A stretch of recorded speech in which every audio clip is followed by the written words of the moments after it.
আমাদের মাঝ থেকে হাদি বিদায় নেয় নাই, বিদায় নিয়েছে আমাদের মনুষ্যত্ব, বিদায় নিয়েছে আমাদের বিবেক। মানে চিন্তা করেন ইন্ডিয়া বা ভারত আমাদের সাথে কিভাবে লাগছে সেটা বাস্তব উদাহরণ।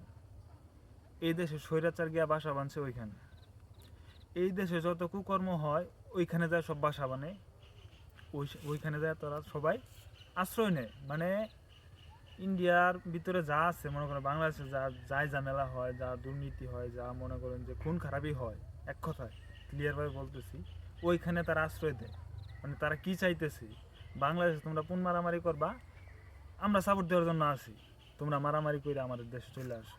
ইন্ডিয়া এমনভাবেই তারা চিন্তা করতেছে যে বাংলাদেশটা তারা শান্তিতে থাকতে দেবে না। ওইখান থেকে দাবার গুটি চালতেছে, লুডুর গুটি চালতেছে, যেভাবে পারতেছে বাংলাদেশের মানুষকে উশৃঙ্খল করার চেষ্টা করতেছে। যে মনে করেন যে এত বড় একটা ঘটনা ঘটে গেল, ওপেন প্লেসে রাস্তার মধ্যে গুলি করে একটা মানুষকে